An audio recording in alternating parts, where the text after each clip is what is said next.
बिस्मिल्लाहिर्रहमानिर्रहीम। Welcome to chemistry with Kamran Chaudhry. जे तुसी इस चैनल ते नवे हो तो फिर चैनल को सब्सक्राइब ज़रूर कर दीजिएगा। वीडियो पसंद आए तो लाइक कमेंट एंड शेयर ज़रूर कीजिएगा। कंसेप्ट्स ऑफ केमिस्ट्री के आज के लैक्चर विच ना हम लोग एक छोटा सा लेकिन इम्पॉर्टेंट टॉपिक है जो कि है बेसिकली हेट्रोलाइटिक क्लीवेज का। अभी हेट्रोलाइटिक क्लीवेज क्या होती है ये हम आज के लेक्चर में देखेंगे। अच्छा, इससे पहले ना मैं होमोलाइटिक क्लीवेज पे ऑलरेडी लेक्चर अपलोड कर चुका हूँ, ठीक है।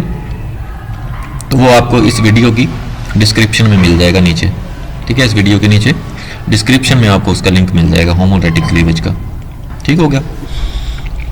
ध्यान से देखिएगा, कंसेप्ट इजीली समझ आ जाएगा, कोई बहुत ज़्यादा मुश्किल कंसेप्ट नहीं है, ठीक है।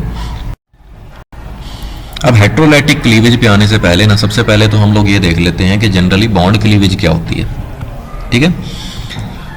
अब बॉन्ड क्लीवेज या जिसको आप बॉन्ड फिशन भी बोलते हैं is the splitting of chemical bonds.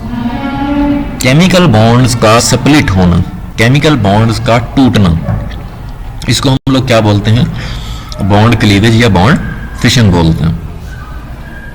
अब कोई भी केमिकल बॉन्ड जो होता है ना, ठीक है, वो कितने वेज में स्प्लिट होता है तो वो मैं आपको बता दूं कि दो तरह से एक केमिकल बॉन्ड जो है वो क्लीव हो सकता है, टूट सकता है।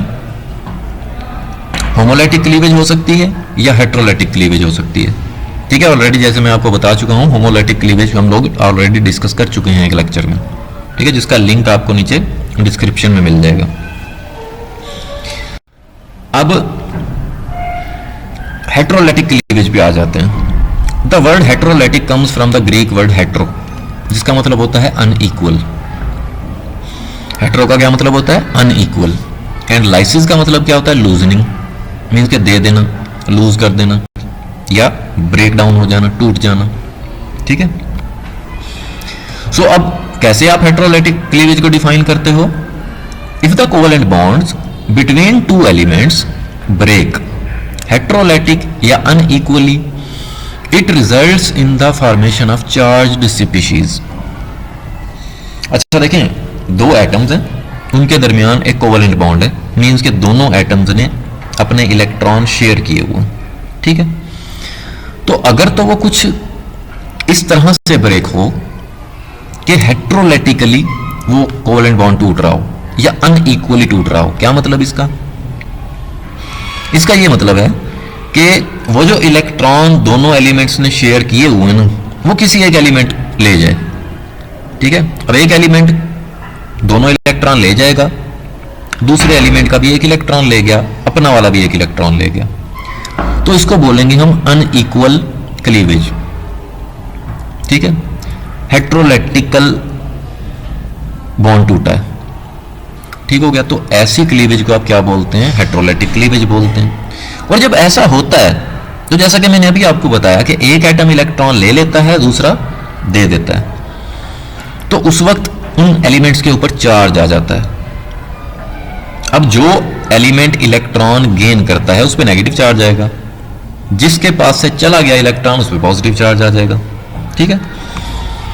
This type of bond breaking where the electrons are unevenly distributed is called heterolytic cleavage, ठीक है। मीन्स के इलेक्ट्रॉन्स जो है ना वो अनइवनली डिस्ट्रीब्यूट हो जाएं, एक के पास ज्यादा एक के पास कम, ठीक है।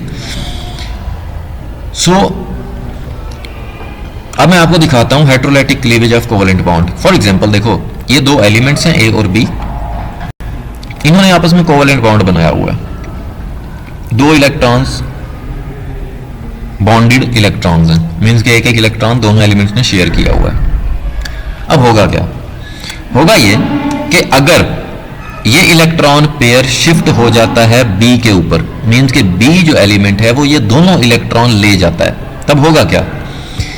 ए पे पॉजिटिव चार्ज आ जाएगा क्योंकि इसका इलेक्ट्रॉन चला गया, और बी पे आ जाएगा नेगेटिव चार्ज क्योंकि इसने इलेक्ट्रॉन ए वाला भी ले लिया। तो इस तरह की बॉन्ड ब्रेकिंग को, इस तरह की क्लीवेज को आप क्या बोलते हैं? हेट्रोलाइटिक क्लीवेज बोलते हैं। ठीक है, अब यहां पे आप देखें कि मैंने एक कंप्लीट एरो यूज किया है यहां पे। ठीक है, तो कंप्लीट एरो जब हम यूज करते हैं ना तो वो बेसिकली रिप्रेजेंट कर रहा होता है इलेक्ट्रॉन पेयर की मूवमेंट को। ठीक है, मींस के दो इलेक्ट्रॉन की मूवमेंट को। जैसे हमने होमोलाइटिक क्लीवेज में देखा था, हम लोग हाफ एरो यूज कर रहे थे जिसको आप फिश हुक एरो भी बोलते हैं। ठीक है, तो वो रिप्रेजेंट कर रहा होता है एक इलेक्ट्रॉन की मूवमेंट को। लेकिन यहां पे हम लोग क्योंकि एक पूरा एरो यूज कर रहे हैं, कंप्लीट एरो, तो इसका मतलब है कि एक इलेक्ट्रॉन पेयर मूव कर रहा है किस पे, बी पे। ठीक हो गया जी। तो ये तो था कॉन्सेप्ट हेट्रोलाइटिक क्लीवेज का। होपफुली आपको लेक्चर बहुत अच्छे से क्लियर हो गया होगा। फिर भी थोड़ा कोई मसला है, कोई क्वेश्चन है आपका, तो आप कमेंट सेक्शन में मुझसे पूछ सकते हैं। अगर आपको वीडियो पसंद आई है तो चैनल को सब्सक्राइब जरूर कर देना, वीडियो को लाइक और शेयर जरूर कर दिया करें अपने फ्रेंड्स सर्कल में, ताकि दूजियां दा भी कुछ भला हो जाए। ठीक है, thank you very much for watching this video.